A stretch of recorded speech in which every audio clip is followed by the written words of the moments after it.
mean, Chino XL was the only one to actually diss Tupac by name while he was living. Yeah. And to me, that was hard.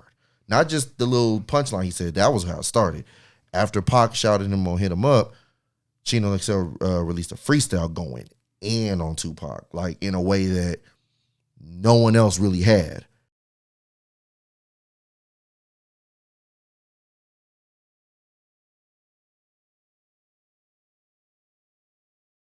Good morning, good noon, good evening, whatever time and place you're listening to us from, straight from the 909. It's Mark, Ali, myself, Isaiah, and together, that's hip-hop. Please don't forget to like and subscribe and hit the notification bell. Today we're discussing the Loke himself, Coolio, also known as El Cool Magnifico. Coolio is and was a standout figure in West Coast hip-hop. Still to this day, actually. He has the ability to craft vivid, relatable stories that resonate with a wide audience.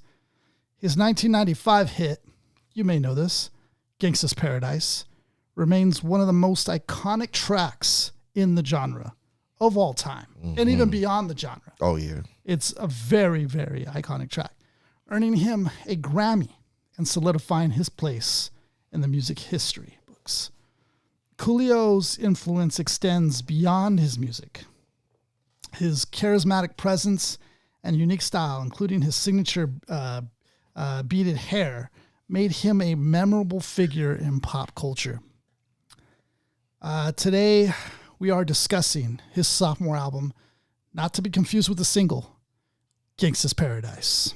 Released November 7th, 1995, by Tommy Boy and Warner Brothers. It's Coolio's best-selling album with over 2 million copies sold. You heard that. 2 million copies sold. Double platinum. In the United States alone. The album went double platinum, as Ali mentioned. This also produced 3 singles, which became hits. Gangsta'S Paradise, which was also featured in the 1995 film Dangerous Minds. Then the other single was 1, 2, 3, 4, and then Too Hot. Gangsta'S Paradise reached number 1 on the Billboard Hot 100. 1, 2, 3, 4 reached number 5, and Too Hot peaked at number 24. The album was nominated for 1997 for a 1997 Grammy for Best Rap Album, and the song Gangsta'S Paradise won a 1996 Grammy Award for Best Rap Solo Performance. Something New was nominated for a 1997 Grammy Award for Best Rap Solo Performance. This album hit 20 on the Billboard 200 year-end charts and peaked at number 9, 14 on the U.S. Top R&B Hip-Hop Albums Billboard, and the length of it is 64 minutes and 25 seconds.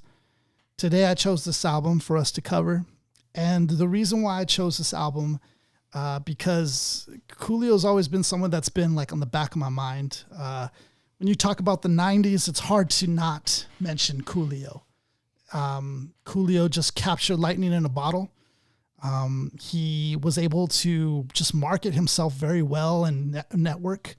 He would be seen in places you wouldn't even think of. Like he would be on Nickelodeon. Absolutely. Reality shows too. He did reality Celebrity Boot Camp. He won Celebrity Boot Camp. Oh, okay. That, which is really forgive the pun, but cool. Like you would see this guy doing a theme song for your favorite show, like Kenan and Kel. Come on, man. And so iconic. Like that is so memorable to me, especially to anybody like growing up around those same times.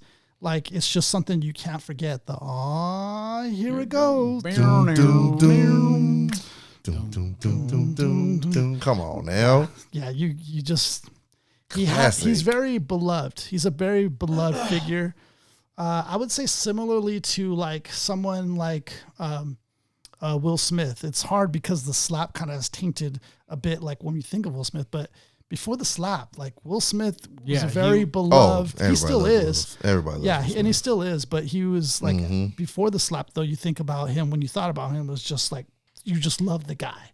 Yeah, top. Yeah, you're thinking of like a top tier. Like at the time, Will Smith was A-list actor, A-list musician. Yeah. With Coolio, he dug himself out these trenches of just being a fantastic musician. Yeah. And not even needing the acting chops, but still as popular during that time. The charisma, yeah. He had that. He had the crossover, versatility to him, similarly to Will Smith as well. He was just a presence. He was, similarly to how we talked about Wordsworth, kind of being in the right places, the right time. Coolio was one of those guys. Like, when I thought about it, I was like, man, this dude was literally on the Hit 'em High soundtrack for the Space Jam. Yeah. Mm-hmm. Which, if you listen to that track is amazing of a banger. Yeah. You're talking about LL Cool J, Coolio, who else? Be Real, Busta Rhymes was on that, Method Man, all on this track. Literally the coolest song because you have LL Cool J and Coolio on the same song. Double cool. Yeah, This song can't get any cooler. LL Coolio J, like it's crazy. It's crazy, like just how everywhere this guy was during the 90s. He and we're not even yet to talk about Gangsta's Paradise. Right. It was weird with him, like, because he was able to bring to you like the gangster lifestyle, because gangster rap was big at the early 90s. Gangster rap was taking over. Absolutely. And you had like NWA, you had Ice Cube, Dre, Snoop. You just had the whole West Coast taking over, right? And Coolio is from that same cloth, but like it was lighthearted gangster rap, with like street wisdom, like I don't even know. It's just the angle that he spit it at was just so cool and dope. Like, because when you think of gangster rap, you think of like, it has to be like a chip on your shoulder. You have to have an attitude. And here's this guy who comes with no attitude, but like still gangsta. You still wasn't testing him. You still didn't want to test him. Nah. Because at a moment's notice, he can really get gangster with you. That's what was dope about Coolio. What was your guys' first time hearing Coolio or seeing Coolio, Mark? Well, so it was fifth grade talent show. I actually tried to do Gangsta's Paradise for the talent show. Oh, what? Yeah. Okay. Yeah. But my, I don't know what ended up happening, but I ended up doing Livin' La Vida Loca instead. Yeah, I was going to say, I was like, didn't you do the... because I thought that there wasn't, there was a few words in there that weren't going to be acceptable to use in Gangsta's Paradise in the fifth grade of all places. Right. So I ended up doing with that and bombing that. Oh, wow. But just even at a fifth grade level, you understand how impactful that song Gangsta's Paradise is and how cool it was to actually like try to write down the lyrics, understand them, and like recite them word for word for a performance. Yeah. And that's still why I know that song to this day, because it's an impactful song to me. It sounds entertaining. It sounded entertaining back then too. I wasn't even a gangster at the time. Still not. The journey continues on for me trying to reach it. Yeah, trying to reach that plateau. But with even with Coolio, it was just the guy's the embodiment of just it looks like a fun time with him. Yeah. Oh yeah. For sure. And with him, one moment he's doing Gangsta's Paradise, the next he's doing the Kids' Choice Awards. Yeah. Yep. The next he's like you mentioned, he's doing doing a performance for Kenan and Kel. I strongly think, I don't know if it's my subconscious playing into it, but he probably did a performance on All That. Oh, I'm 90% sure he did. That's almost a for sure. Yeah. But with that, it's the gentleman that taps into the kid audience, and that's what we kind of needed at the time because if you even look back at Gangsta's Paradise, it's a clean album. It's a clean single. And for that, that reaches an audience for entry-level people to listen in and be entertained by. Yeah, and I heard it wasn't at first a clean single. Like he had wrote he wrote the N-word twice in it, and then he had said something about like fucked in the ass or something like that. Oh. Yeah, that wasn't going to get you mainstream success. But Good it was move taking that out. it was because of Stevie Wonder. Stevie Wonder asked him. Yes, that out. you had to clean it up to Yeah. use a sample. So it actually worked in his benefit. Yeah, that makes sense. Now that I ain't even put that together, but with the Stevie Wonder sample, he probably cleared it. It's like, well, this got to be clean. Pastime Paradise. Stevie calls Coolio. Is like, I was reading these lyrics, and I just don't like what I'm reading here. Like, wait, what? I mean, no, I heard these lyrics, and I don't like what I'm hearing, Coolio, because I can't read. Oh, man. You ever hear that stuff? You hear those jokes about like you can actually see. Yeah, they can actually see. He's like, "What's up, Shaq?" Yeah, that's what Shaq said. Oh yeah. The sample that he's using was from Stevie Wonder's song "Pastime Paradise." That's right. "Pastime Paradise." So it's kind of cool that there's the illusion of the sample, but to the actual direct title of the song too. Right. And it's crazy too, because getting these guys to sign off on your project, that alone is a big challenge to do. I think of who else had to get their sign off on a big hit. I forgot who else. It Ain't Hard to Tell. Nas or Michael Jackson. Nas had to get Michael Jackson to approve, and Michael Jackson similarly said, no cursing. Yep. Yeah, no cursing. That's cool, man. Which is kind of crazy. Set the bar. And I didn't even think lyrical beat. I mean, I literally learned. I mean, I've loved that song for years and years, and I didn't even put it together that he didn't curse in that song. Right. I know it's weird, huh? Because you would think there would be something. Yeah, but no. But it still sounds menacing or dark. Still got some hard lyrics, but no curse words. What's crazy is that I guess the story goes is that Coolio's wife, I guess, knew Stevie Wonder's brother. And I guess he jokingly said, like, Stevie Wonder's brother's been trying to tap that for a minute. I guess. So she was able to convince him to set up a meeting. So she convinced Stevie Wonder to approve it, basically. Okay. Okay. So use the old siren song to entice him. Like, oh yeah, you ain't getting none. But thanks for hooking up. Thanks for the hookup, though. That's crazy. That's mad crazy when you think about it. Like all the stuff that goes down.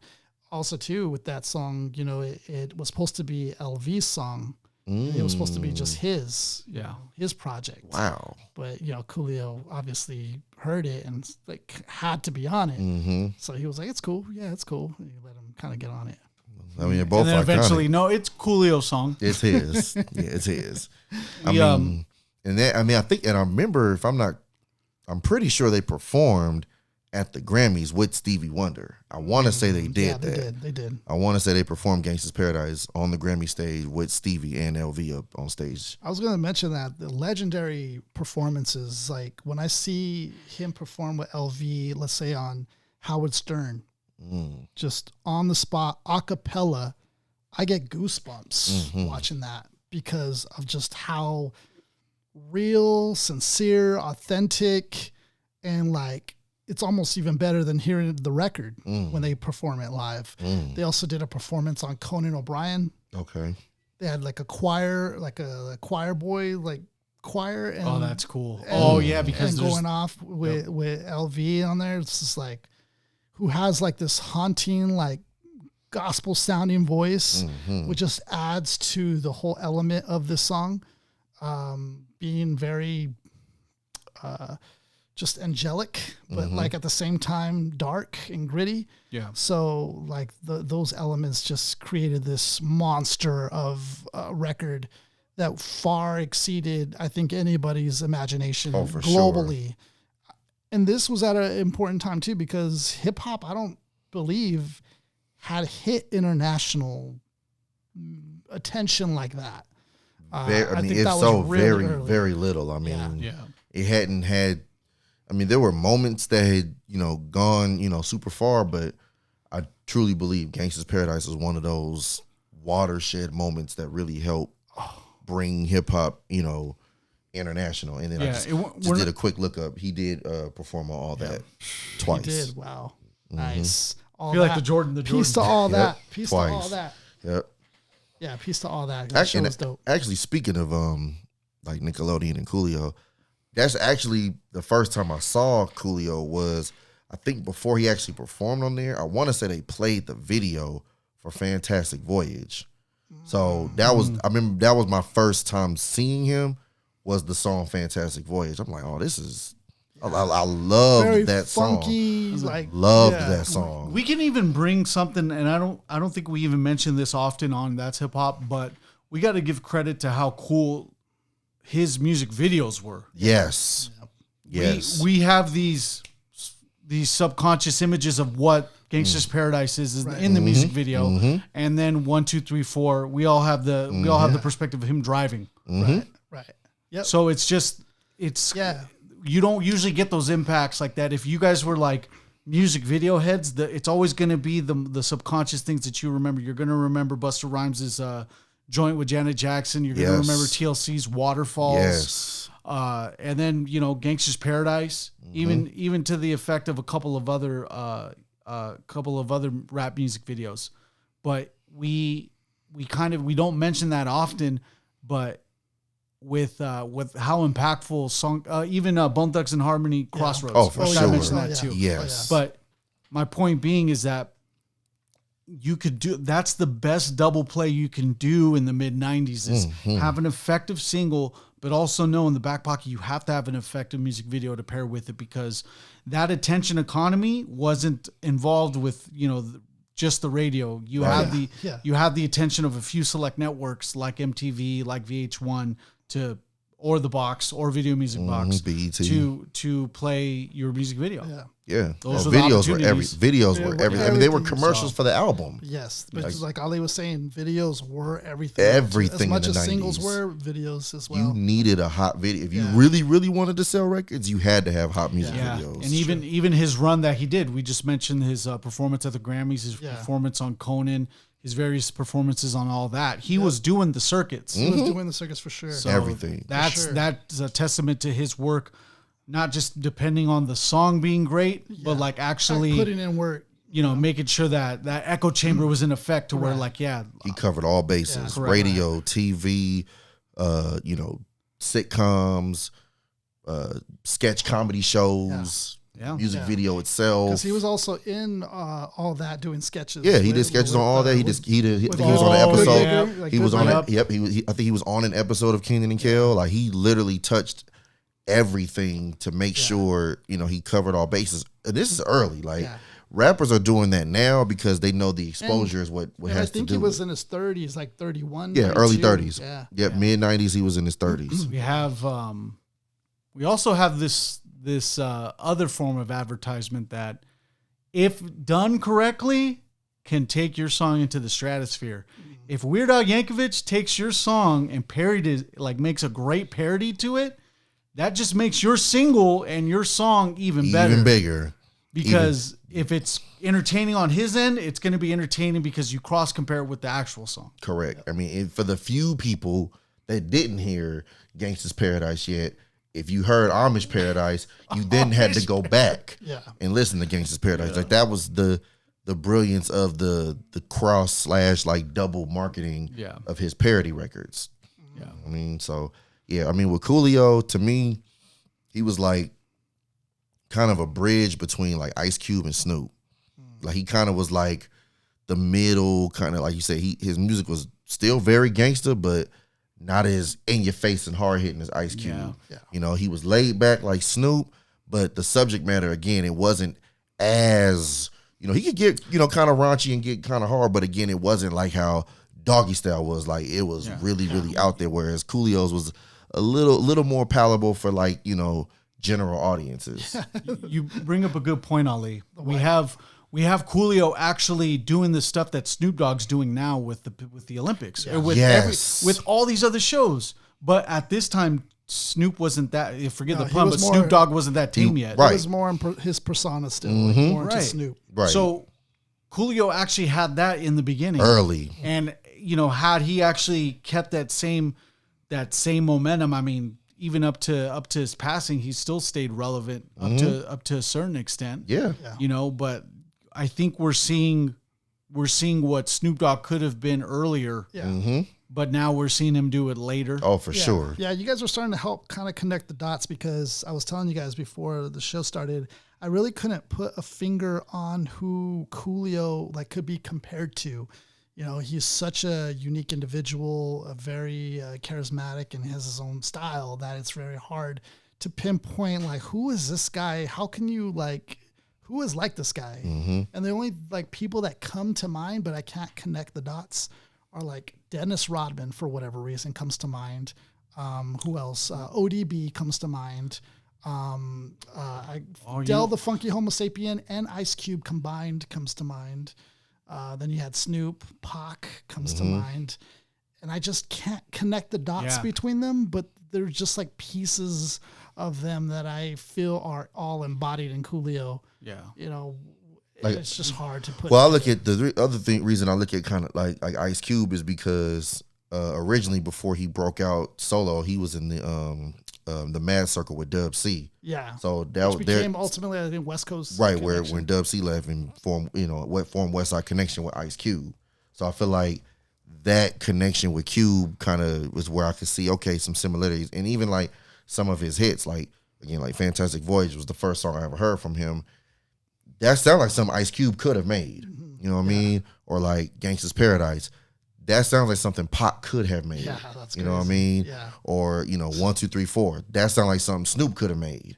You know what I mean? Like those songs, he embodied all those elements of the West Coast for the guys that got, a little bit more known than he was, even though obviously Coolio was very known, but, like Snoop or Cube or Tupac, where it was like Coolio had elements of all of those guys and was able to put it in its own package. And he also felt more accessible. Yes. Whereas like I don't feel like I could have approached Snoop Dogg at that time in his life. Right. Or Tupac. I couldn't really approach those guys. You could have approched him, but you'd have a tremendous with caution. Contact high. It'd be like 50-50. You would know what you would know. Yeah. Coolio seemed like somebody you could see him. Oh, what's up, Coolio? Yeah. Like he was just seemed like the homie that you could just see and just dap up. And he just was, but with all that said, again, he could roll in the circles of Hollywood and big mainstream, entities like Nickelodeon, but you can Google pictures of him rolling with Death Row Records and Tupac and Snoop and Suge and all of them. Like he could blend in those circles and because he's from that environment. His hair was very distinctive. That was the standout, of course. That was something that like you'd always remember as like even when he was extremely bald, he still to his last days. He still held on to them couple little twigs. Yeah. You know what I mean? Even when he was, just completely bald, you was going to get 2 braids right here. Which, and also another guy that I forgot to mention in the dots is Flava Flav. It's like a character persona. Yeah, there's just all these dots, but I can't connect them to form Coolio because it just feels like it's not quite right. He's not a charisma first MC because there's actual lyrical and presentation prowess. Like exactly.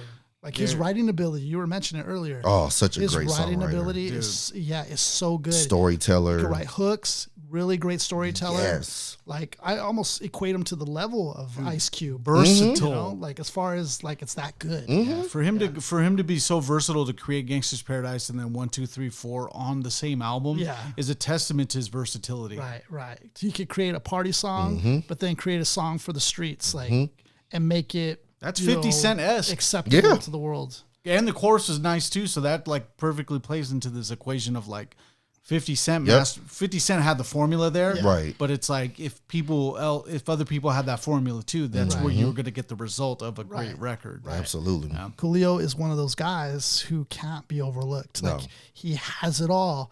And he is somebody who I felt like, could sometimes get overlooked, but the guy is there. Like, you can't in the history books kind of go over Coolio, like you got to go through Coolio in order to get to where we're at because Gangsta's Paradise like cemented and solidified it and beyond hip hop, like this in music period. It was a great record way beyond hip hop. But he's much more than that song. He's much more just as an artist, very like we were saying, authentic and all that stuff. Yeah.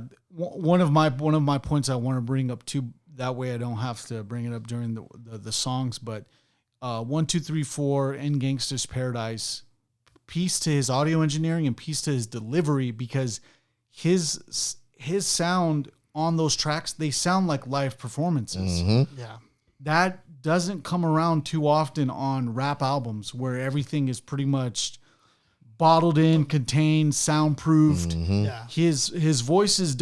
Me and Isaiah confirmed that his voice is doubled up on Gangsta's Paradise. You could tell a little bit, and that goes to show that provides a unique delivery. I like that about Coolio. That's one thing that stands out about him, because you can actually hear the inflections of his voice and his like. He kind of talks like that anyway. Yep. And it's refreshing to hear, because you don't hear him putting anything on. And I say that in the terms of like, when the perfect example, when ODB raps, it's way different than when he talks. Oh, sometimes. for sure.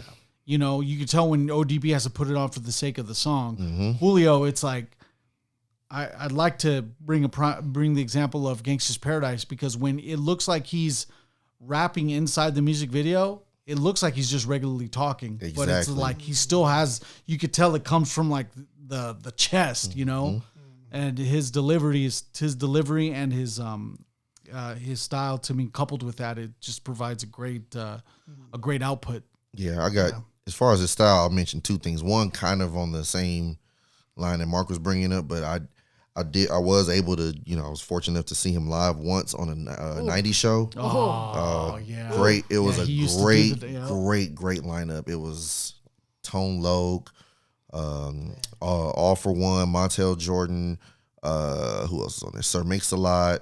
I'm sorry, that was a different show. Okay, he wasn't on that one. Rob Bass, Coolio, Naughty by Nature, and Vanilla Ice. So that was the lineup, and that was a great lineup. But when Coolio performed, his song, he sounds like the songs. Yeah. Like a lot of times you'll see rappers perform and it won't sound the same. Sometimes it sounds maybe a little better, sometimes not as good. Coolio actually sounds like the record. So that was one of the good things I remember from that one time I did get to see him perform. And then I would say another thing style-wise for him, the way he starts records. Like that first 2 bars, that opening line, he's gonna hit. Like he makes sure, no matter. Walk through the valley of the shadow of death. He's always gonna get you with that first line, that first bar. He literally takes the Psalm 23 scripture and infuses it with his life. Mm-hmm. That is a beautiful way of writing. Like you're taking something and bringing it to life in your world is like crazy. Yes. Just to do that, because he took that traditional scripture, mm-hmm. relatable, by the way, for mm-hmm. a lot of people, mm-hmm. but then like brings it to life, like in his world, like, look at, this is the valley of death. Mm-hmm. Like I'm living and breathing, walking and seeing it. Yep. Like that is genius of a writer. And Absolutely. that just came, he the way it's funny when he talks about it, he's like, this, I didn't write this song wrote me. What? Wow. He's like, check that out, Loc. Wow. And just so crazy, man. I like the fact that he, would say such a thing. Like, it's just. He brought the Locs out. It's crazy. When his hat comes off, all you see. I had to, man, for the Loc himself, man. Dude looks so dope in a pair of Locs. No, seriously. Yeah. Seriously. Like you see him in the music video with the Locs and the just that one light, like just kind of teetering. Yeah. Like and him smoking right there, just like, dude. Like he needed sunglasses with that one light in the dark room. That's Coolio. Yeah. Dude. And I love that about him too, because even though he's so like, he brings humor, that humor element, which also reminds me of Busta Rhymes, by the way. Mm-hmm. Yeah. But he, at the same time, should be taken seriously. Oh, for sure. And I think that's why he had a problem with Weird Al Yankovic doing his song. Yeah, he was not happy with that. That song to him was very like sincere, genuine. I'm really saying some real stuff here. So I don't want you to like make a joke out of it. Yeah, make a joke out of that. He did not like that. Because it's not a joke, mm-hmm. And so I think that's something about Coolio that's pretty dope. Definitely got to have one of these for the cover. But yeah, Coolio, man, is legendary. Legendary. Iconic. You can't tell the story of hip hop, and more specifically, you absolutely can't tell a story about the West Coast without Coolio. You just can't. Yeah. So let's talk about the album cover. On the album cover, we have Coolio in a tie and in a dress shirt. Mm-hmm. Let me pull this up here. And it says Coolio at the top, in white font. And at the bottom has Gangsta'S Paradise. Genius move to make it called Gangsta'S Paradise after that solo hit. And just quick note, the album was not, well, one, it wasn't supposed to be on the album. Yeah. And that wasn't going to be the name of the album either. It's just the song took off so big, he just had to. He just had he to. just couldn't. It just made business sense. It just business-wise, that was not the direction he was going. That was not the thought process, but the song was so big, he just like, you know what? I'm not only going to throw it on the album, I'm going to name the album after that song. Yeah. The album cover does look like it's after the fact, where they just labeled it. They just relabeled it at the top. Like, seriously. Because the that font, you'll see it used for a lot of label makers. Yeah.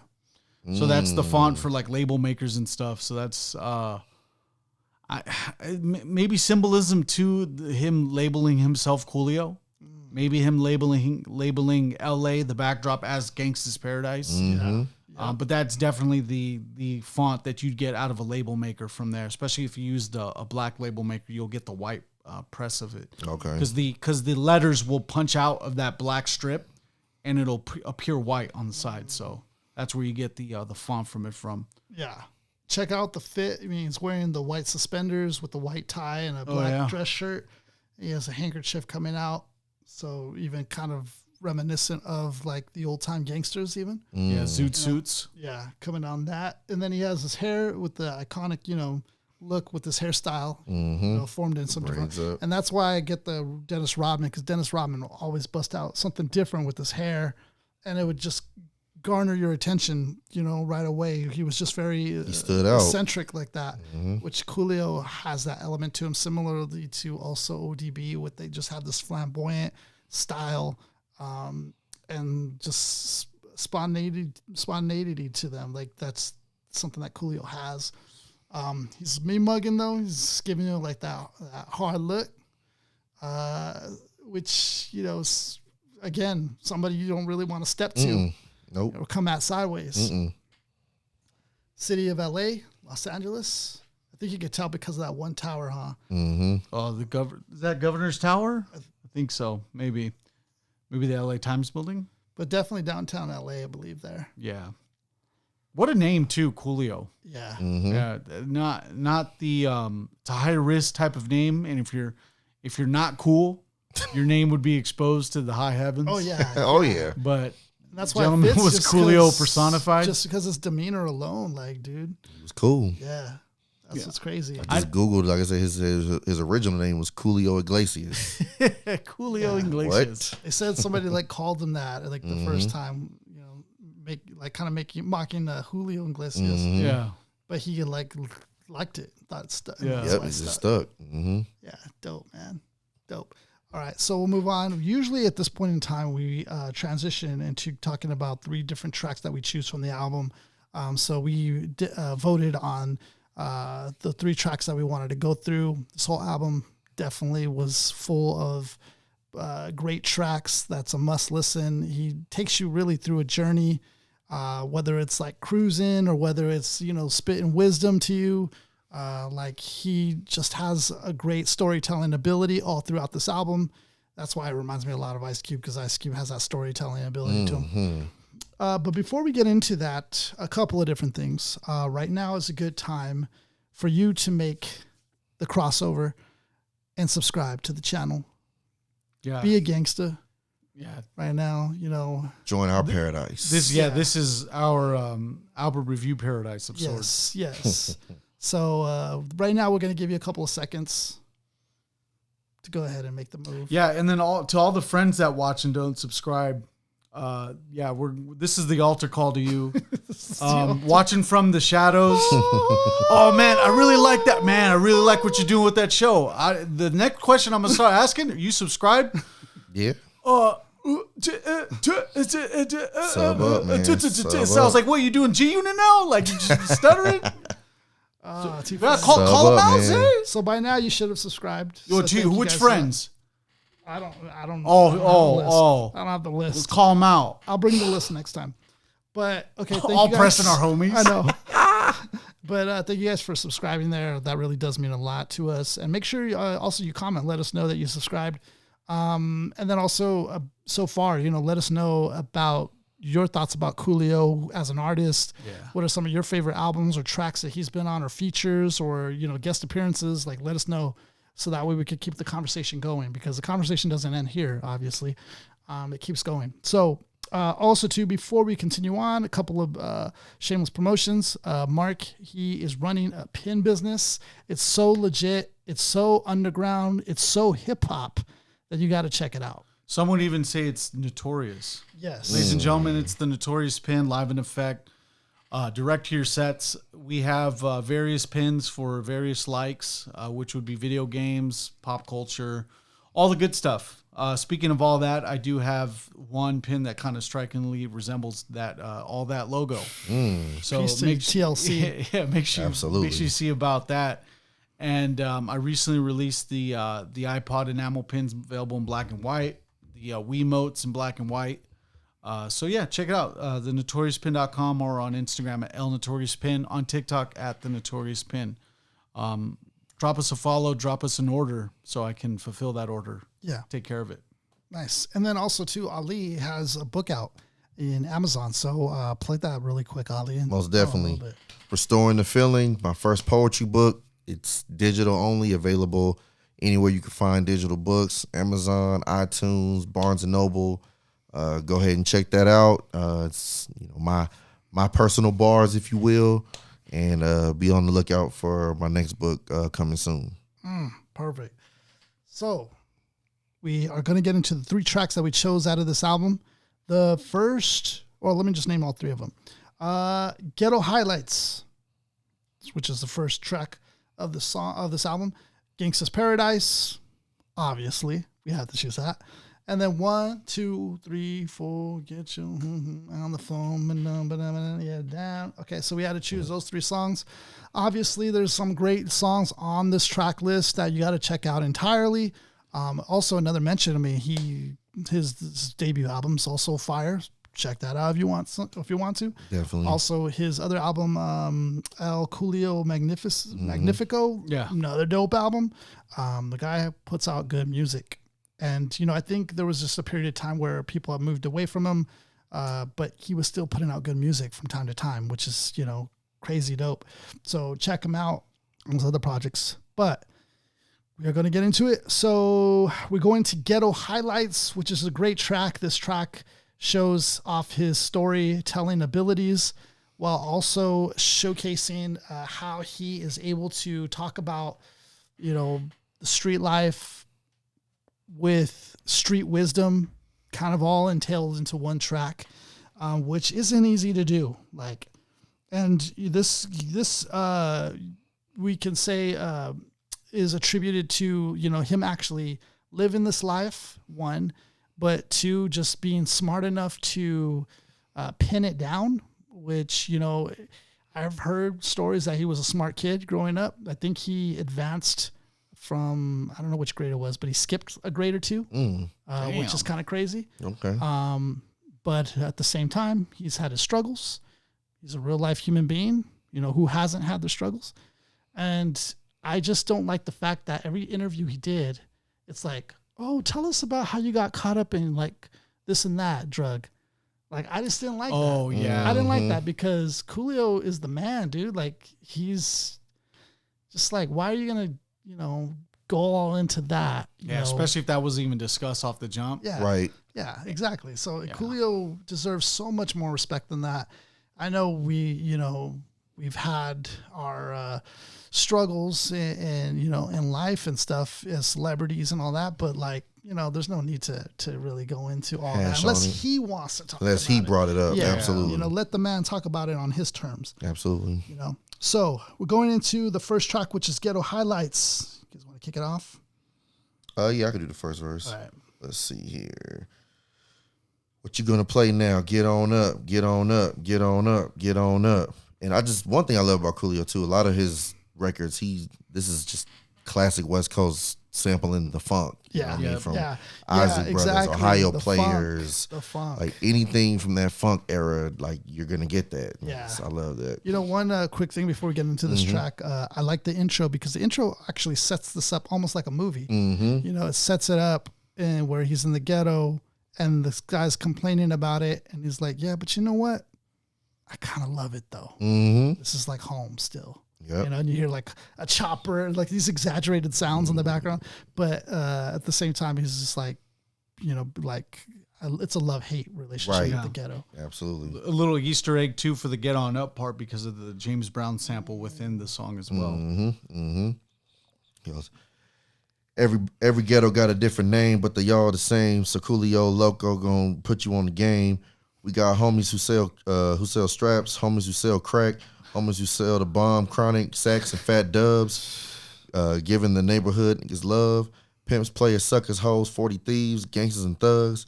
Two hood rats be scrapping over who knows what. See, Like, he's like a Common with it, like in the way that Common could capture the corner or the city. Yeah, like Coolio he's painting the picture. Yeah, he could do. He's literally putting you on some street corner somewhere in LA. Like he's literally describing it perfectly.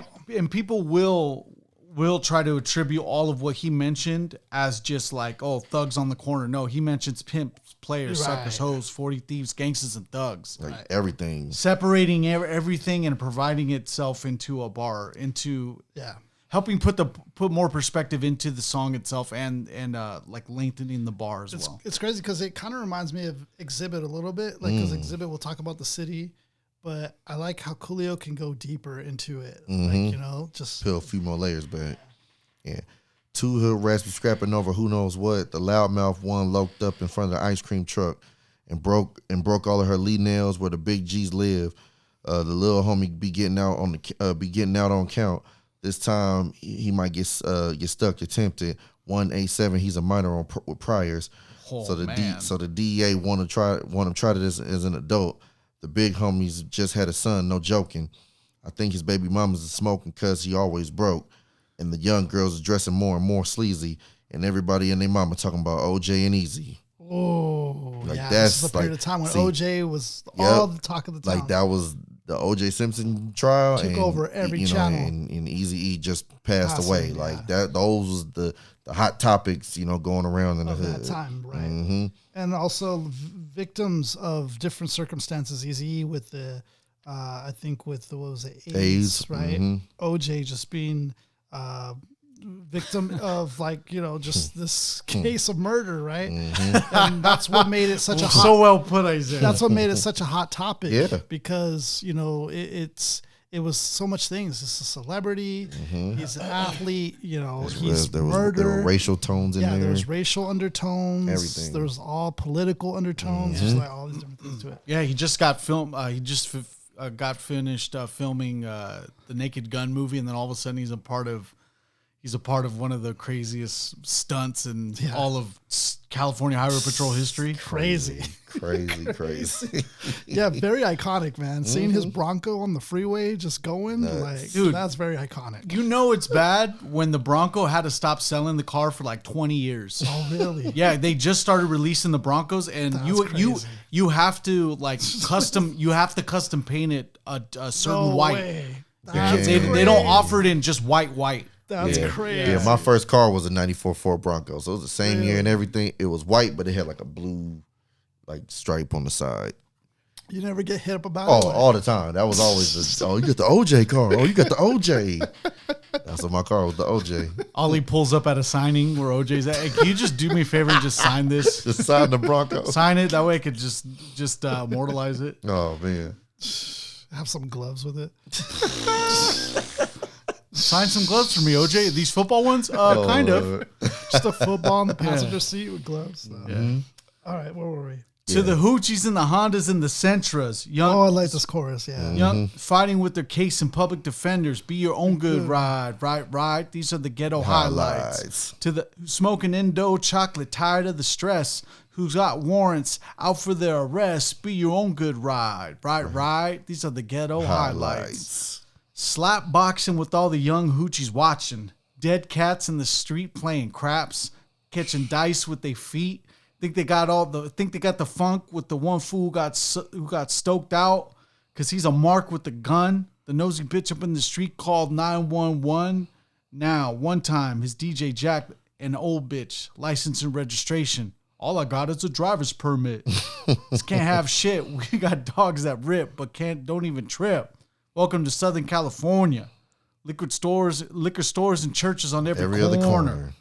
Peace to Furious from Boys in the Hood, explaining gentrification. Yeah, that was an epic scene. Your little brother plays Pop Warner. Yeah, that dude. This is the hood personified. Not only did he have the slap boxing, but the Pop Warner football too. Darts raided the dope spot. 8-year-old kids got shot because they mistook his BB gun for a Glock. Wow.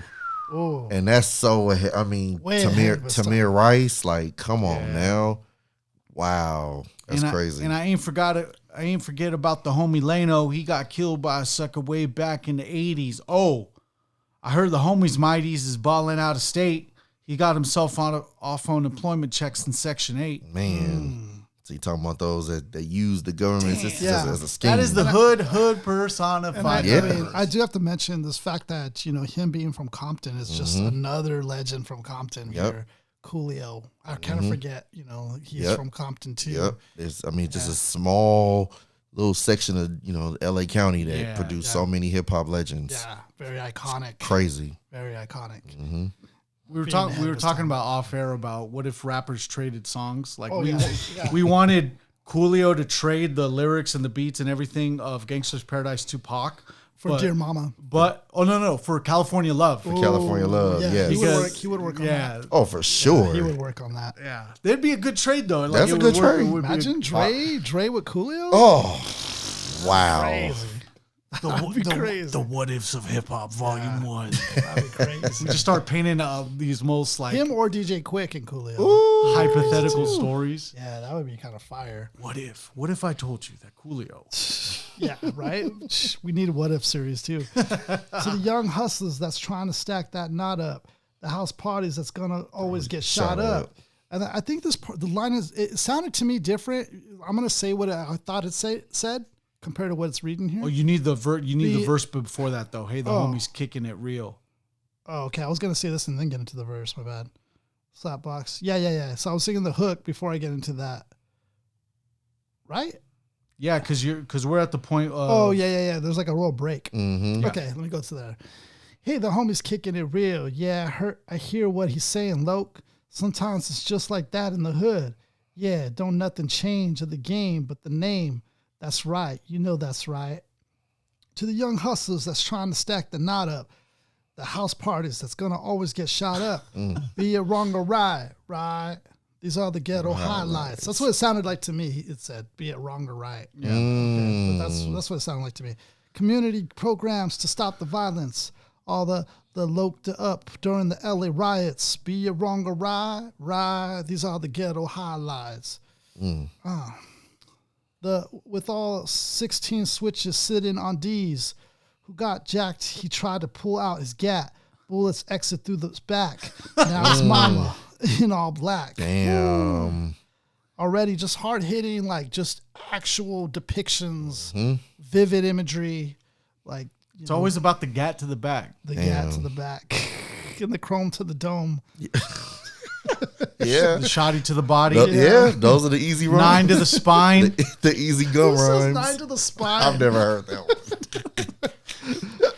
Oh man, that particular. I'm gonna take the 9 to your spine. The 9 to your spine. Oh well. Oh man. The end is going to the barber to get the fade. They carried their dead homie to his grave. Pour out a little liquor. Homegirl down the street with the green eyes and big titties is getting thicker. Yo, can we? There's always someone nice like that. What? Oh yeah, the hood gonna have one of those. Dog, green eyes. You gonna have one of those. That's just the one that everybody want. There was but isn't that like Jada Pinkett Smith? Like, haven't we seen the full development of what it becomes? Yeah, it don't always go right. All of them are like that. Dang, Zay. Dude. Like, so for when you remember when I was remember when so for a while I actually had to move out of the house that I usually stayed in because it had to go through repairs, and I shot all the way south in Rialto. Dog. For a brief moment, I was just in the midst of apartment complexes and townhomes, and I I was about that for a little bit. Yeah. I kind of felt like Trey in Boys in the Hood for a little bit. It was my moment. Okay.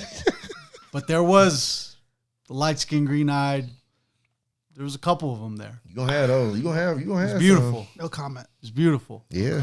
No comment on that. Every hood has one. You gonna have one. I don't know, man. Coolio said it. I'm locked up. I only got one eye right now So homegirl down the street with the green eyes and the big titties is getting thicker.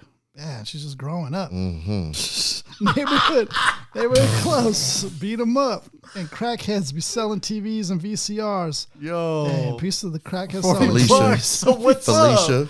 Yeah. We see you, Felicia. Yeah. For $40. So what's up? Yesterday, the homie committed a bank caper. Saw the chase on the news and read the story in today's paper. His little girl's just now taking training wheels off her bike, while her daddy's got 25 to life at 40 strike. Damn. That's crazy. The little homie just tripped and stripped because he didn't realize that his joint was dipped. Ooh. That's right. OG's joining the nation and it's all good. BG's is retaliating because the enemies done crossed out the hood. So this is the ultimate personification of what the hood's like. Yeah, Yeah. Restoration of young black men joining the Nation of Islam. Yeah. You have your neighborhood discounts when a crackhead finds a TV on the cheap, sells it to you, so he can reinvest into the community. And even something as simple like I like stuff. See, this is what I mean about regionalized hip hop. I like stuff like that. Like we said, That's a good term, dude. BGs is retaliating because their homies done crossed out their hood.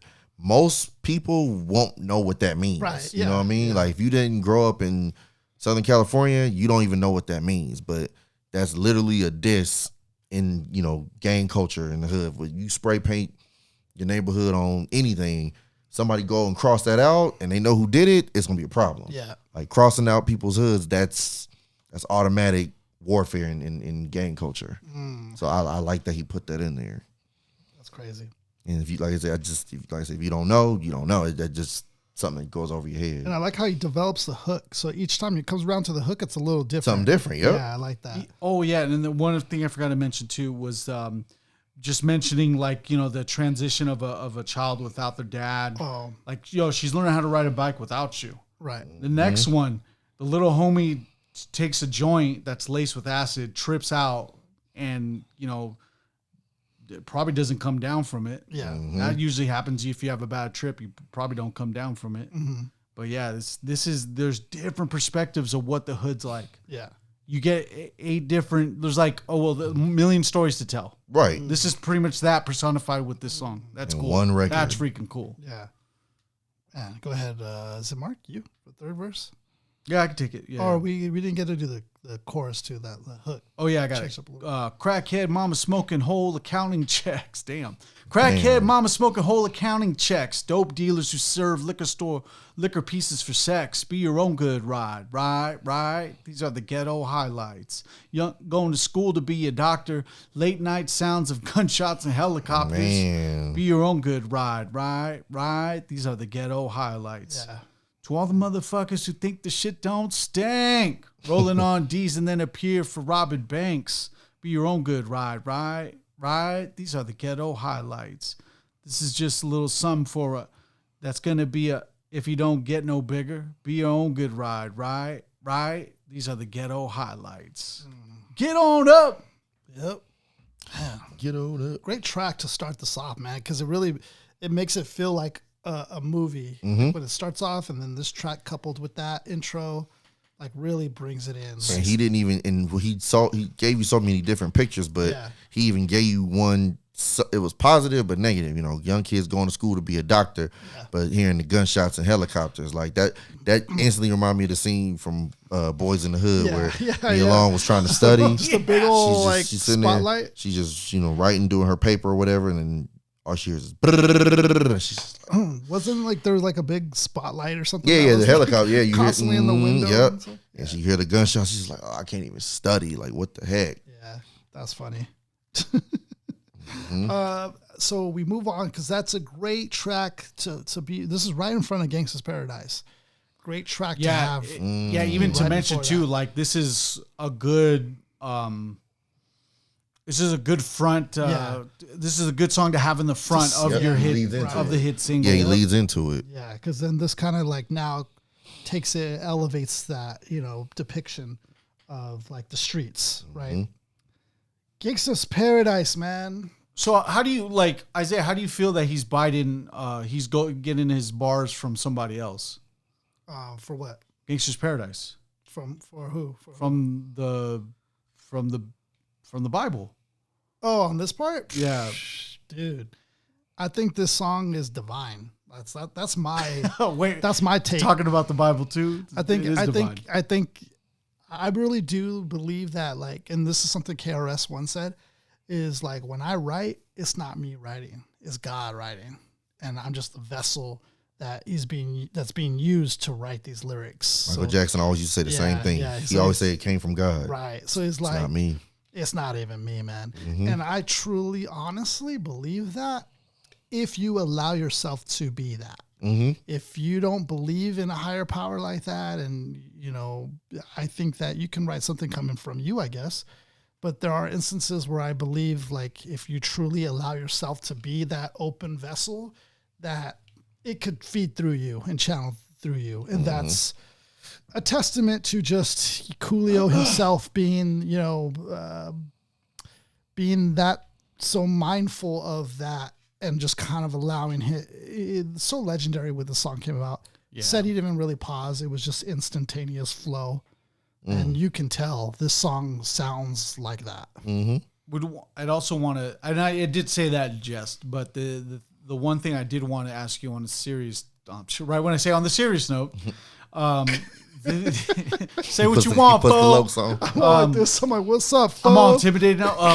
This song, well, prayer in the street life. With using this verse, I mean, with using a little bit of the of that as I walk through the valley of the shadow of death, what does that constantly? What is the main theme of that when someone tries to attribute it to like either part of their sermon, when they try to mention it in translation of that scripture? Oh, okay. Like, so what context? What type of context do people generally? You know, I feel like that scripture right there is a very powerful scripture. I think like in church, you know, people always will reference Psalms 23. In fact, when I was young, they made us memorize that whole scripture. So you had to memorize that scripture. And it's really a prayer from David. David, right? Yep. And it kind of hits on different things. They say that scripture alone is telling the different versions of like Jesus as him being a shepherd, a protector, the provider. Like there's just different. It goes down the list.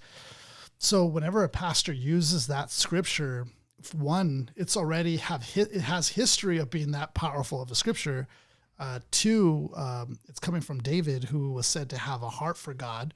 So like he was a psalmist himself. David was he was a psalmist. Right. And then three, when pastors use it, it's usually like from the valley to the mountain. Like it's a very powerful moment when that scripture is being used.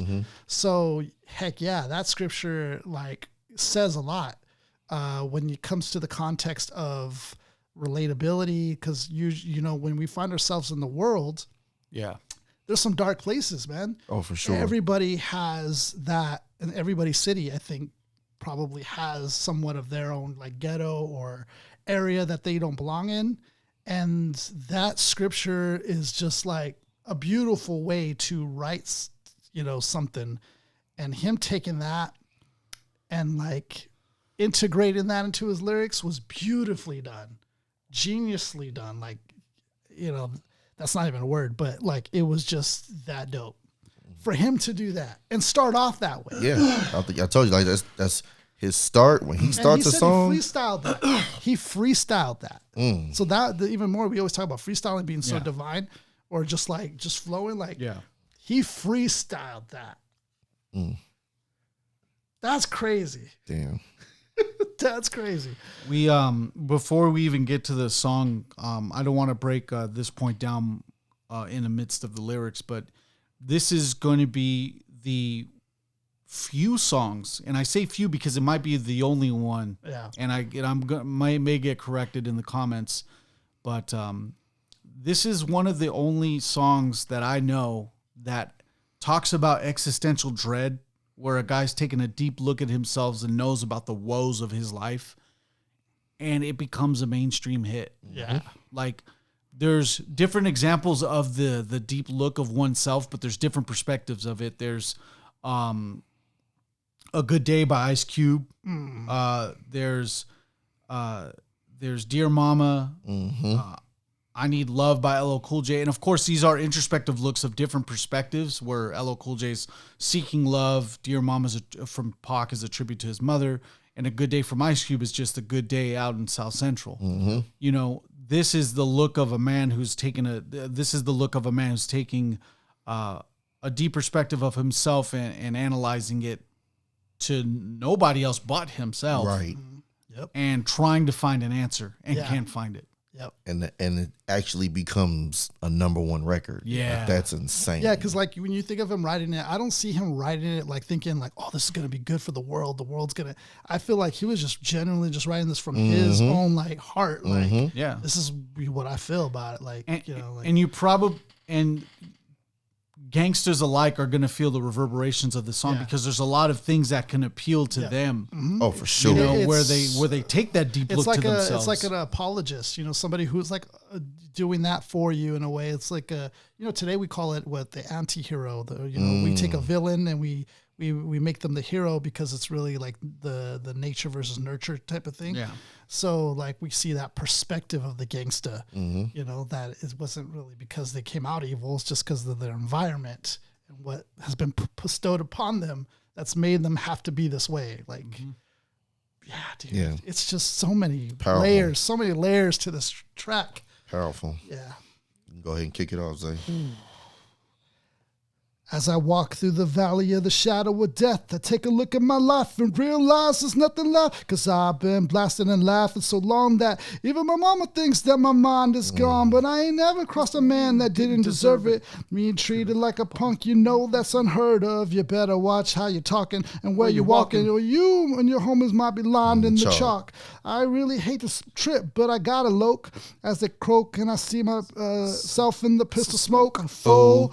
I'm the kind of G the little homies want to be like, on my knees in the night saying prayers in the street light. Been spending most our lives living in the gangster's paradise. Like, just powerful. Like, it was just a powerful message in this hook. And even the LV has that very haunting gospel touch. And the imagery in the video, we were kind of joking about it, but dude's sweating. I mean, he's singing with all of his soul. Like, dude, that's how you look when you're in the booth for like 24 hours. He was singing with all his might. When you record in the freezer? Yeah, when you record in the booth. Either that or there's just a nice T-bone steak he's cooking and just make it just like, keep spinning most our lives. You just don't see the flip of the meat. That's it.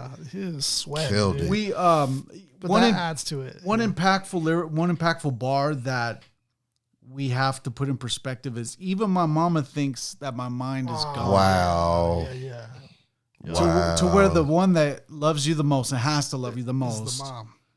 thinks you lost, boy. Even she thinks you. Oh, wow. That's deep. Because I've been blasting and laughing so long that even my mama thinks that my mind is gone. So you're doing the gangsta life and you think that these violent acts are just humorous at this point. Yeah. To where your mama's like, no, that ain't my son. He's gone.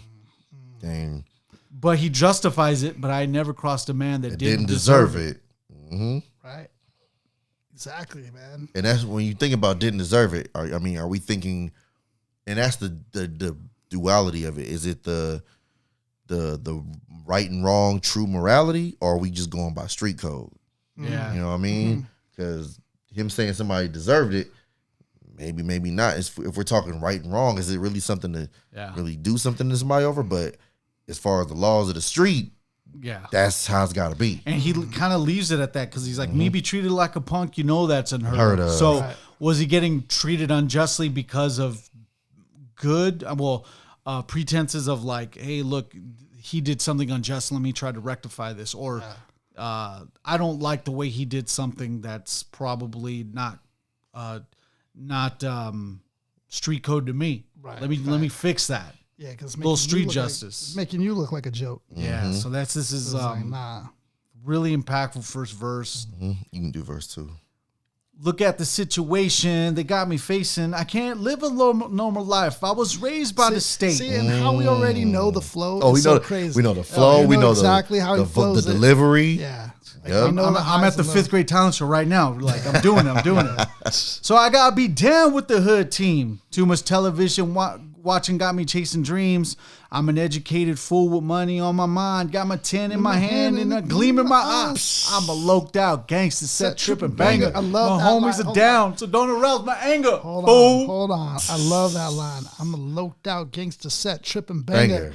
Like, he really gave the full description of what that is. And my homies is down, so don't arouse my anger. Oh, I love that too when he drops He that. pauses it. Yep, the pause and then full. And then in this part right here, he's all up in Michelle's Pfeiffer's grill. Death ain't nothing but a heartbeat away. I'm living life, do or die. What can I say? I'm 23 now, but will I live to see 24? The way things is going, I don't know. Tell me why are we so blind to see that the ones we hurt are you and me?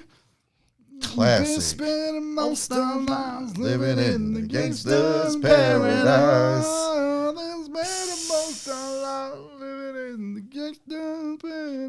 Classic, man. Yeah. You don't even need much after the chorus is literally just the same bar again and again and again. Yeah. So that bar just speaks volumes beyond for sure. Beyond trying to stay standard within a chorus. Yeah. Where the norm would be to have something else. No, we know to ride this out. But you're totally right. Like you could totally see a Tupac on this track. Tupac has always talked about, is there a heaven for a G? He's always talked about that. I wonder if heaven got a ghetto. But it's so crazy Doug's how Passion. Doug's Mansion. Doug's Mansion. Yeah, he's had a lot of tracks like that. But it's just so crazy how life works. And, we have Coolio, the one, his chosen. Coolio was the chosen one on this track. Absolutely. That's crazy.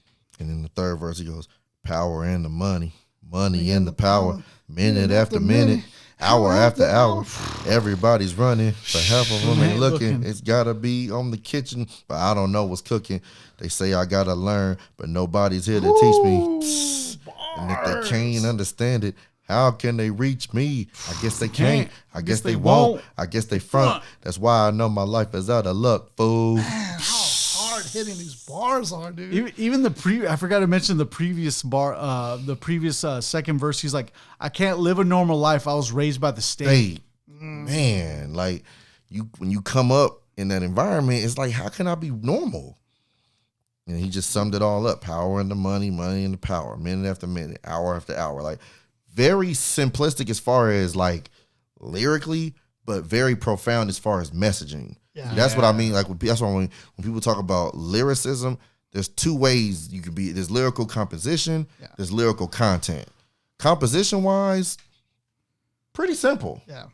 Like power and the money and the power. That's not super complicated bar wise. But what he's saying that's where the message is driving. It's poetic the way he says it. That too. That's there's a certain way of placement of the words and how he's phrasing this that makes it all together cohesively beautiful. Yep. And it just has a flow to it. Outside of the flow that he already has, there's a flow of words that flows when you articulate these words. And that's something about writing and that I like when I hear artists who just, they say it in a way that's dope. Like, and it flows. And then even like the way he ends it, it's a sad ending, but it's also somewhat of a cliffhanger. When he says, I guess they can't, I guess they won't, I guess they front. That's why I know my life is out of luck, fool. So he's like, is he end up dead? Does he end up in jail? Right. Does he end up just being some, dude on the corner? Right. Like, we don't really know how he ends up, but we do know it's not good. Right. That we do know. We do know it's not a good ending for him. Yeah. Man, bars, man. Incredible. Yeah. Oh yeah, So the last like 15 seconds. Oh. Yeah. Classic. Yeah. He knew what he was doing, bro. Oh yeah. If he can hang his hat, Coolio can hang his hat, knowing that, hey, look, even in the initial part of making the song, can say, this is a good song for my audience. Oh yeah. Hangs his hat, boom. Probably didn't even think about the mainstream ramifications of this, and just it blew up. It just. Yeah, I think he said Tommy Boy said, "Oh, that's a good cut." Mm-hmm. They didn't even Tommy realize, Boy's always screwing up, because man. he said that if they had really known that this was going to be what it was going to be, they would have never let the movie take part. Right, because it was a soundtrack. Yeah, That's what I'm saying. Like soundtrack. back in the So day, the movie was making money off of this. right? track, Back in the day, when you threw a song on a soundtrack, that was a throwaway. Yeah. You did not put your main singles on movie soundtracks. And that movie was literally carried by the song alone. Yeah. 'Cause that movie was set up to be a flop. Yeah. And the song basically. The song made it a bigger hit. Mm-hmm. Yeah. The song carried Absolutely. the movie. Oh man, too funny, dude. So we move on to 1, 2, 3, 4. I didn't realize this episode's becoming longer than I thought, man. Just because Coolio's such a great topic, dude. Yeah. It's kind of hard to like not give this guy praise. Which is why we're going to part 2 of just kidding. 1, 2, 3, 4. We're moving on to Something New, which is the third track. This is another one of the singles off of this album. This had a music video included with it. Big on MTV. You would have seen this music video. Party track, which is something that Coolio's also known to put together. I mean, you've talked about it with Voyage, Fantastic Voyage. Great party track. He did Chino XL, another like banger. Party track, Hit 'em High with the group. Man, that was a dope track. This song is kind of like a continuation of Fantastic Voyage. That's why I loved it so much. Without it being like a official remix or anything. Yeah, he just like ran it back. 1, 2, 3, 4. Get your woman on the floor. Gotta get up, get down. Gotta get up to get down. 1, 2, 3, 4. Get your woman on the floor. Gotta get up, get down. Gotta get up to get down. Pitbull looks at this and he's like, "Man, I can actually do this on every one of my songs and make a hit." And just keep doing it for the rest of my career. Yeah, Pitbull's all like in the corner taking notes. Like, man, Coolio's spitting back there. Smart dude. Yeah. Verse 1. What up, everybody? So glad you're here. It's Coolio with the flow back in your ear. This ain't a fantastic voyage, but I'm still on the mission to see if I can get your attention. Now I wants to drop some information, just a little addicted to your education. I live my life by the code of the funk. 600 watt amps, 18s in the trunk. When I'm on the street, you got to feel my beat. So throw your hands up if you're down with the COOLIO with the flow. I'm looking for the party, so let know. 1, 2, 3. It's like ABC. If hip hop don't play, I rap for free. Slide by that's the past. I got something brand new for that ass. 1, 2, 3, 4. Get your woman on the floor. Gotta get up to get down. Gotta get up to get down. 1, 2, 3, 4. Get your woman on the floor. Gotta get up to get down. Gotta get up to get down. Yeah. If you got beef, then eat a pork chop. Once it get going, you know it don't stop. I break like anti-locks. Panties drop. Okay, some lyricism. I break like anti-lock. Anti-lock breaks. Panties drop. From hood to hood, block to block. Help. I need somebody to get it going on this party. Baby, you could do it. Take your time. Do it right. Maybe we could drink some yak and do it all damn night. My name ain't Wanda, but I'll rock your world. Get more bounce than a cherry curl. 2 more looky-loos be looking for clues. There a party going on. Now what you gonna do? So grab your partner, do-si-do. Now if you don't know what it is, it's Coolio. Slide, but that's the past. I got something brand new for that ass. Classic. That just bumping all day. Like, It's just, that's so much fun to like rap. You feeling good. Yeah. You smiling. You driving down Sunset. Sun going down. Like this is just classic West Coast feel good function record. Like just classic. And then the third verse, push in the bush, but don't step on my toes because you might get smushed. It's the brother from around the way. And what I say, I've been corners on 3 like Dr. Dre. Come at him with a pattern and a fresh pair of Adams. See, hold on, I'm going to stop there. A fresh pair of Adams, like that could be like that sound like Stacey Adams. I'm assuming. I'm assuming that's a play off Stacey Adams. Coming at him with a pattern and a fresh pair of Adams. I hope he don't trip because I don't want to get him. He still throw that street stuff in there. Like, look, I'm trying to party, but if you want to make it go left, it can go left. You want it? Yeah. Don't provoke me. You know what I mean? I'm here to have fun. Coming at him with a pattern and a fresh pair of Adams. I hope he don't trip because I don't want to have to get him. So move your body, baby. Drive the homies crazy. The way you shake that ass, it always amazes me. Ain't no party like a West Coast party because a West Coast party don't stop. So when you see a young in a Chevy hitting switches, then you got to give it his props. I got size in my rise and emotion for your ocean. Coolio got the potion to get the party open. Slide, but that's the past. Got something brand new for that ass. Damn. Hard. Yeah. Dude, Shakespeare's alive and well. He's like, I got size in my rise and the motion for your ocean. Man. He took it there. Yeah. Damn, Coolio. Yep. Dope metaphors. And I like how he kept that slide from Fantastic Voyage. Like that's still kind of implemented in there. Yep. To give you that same feel. But then he tells you, I got something brand new. Like, this ain't that. That's the past. Yep. So he giving it up to it, but at the same time, he's telling this ain't a Fantastic Voyage, but I'm still on a mission. Right. So he's trying to find something. It's trying to something funky for that ass. Right. Yep. It's his version of the marathon continues in a way. Yeah. You know? It's his version of it. Great way to put that. Yeah. It's cool little reboot of a known classic that you have. Yep. Running it back. Yeah. Remixes do it more deliberately. Yep. True. Yeah. You know, if I could kind of like, you know, I liked the first album a lot because it just had this vibe and this intro to Coolio that I think is really dope. So I can't wait till the day we cover that album.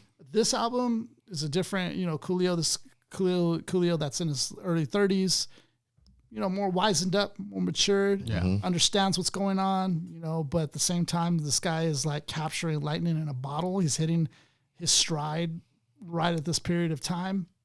Grammy-winning, starting to be seen everywhere. Like, this is his time. Like, when you have your moment in the sun, it's pretty dope. We all know that doesn't usually last, but they try to make it last as long as possible. But it doesn't normally last long.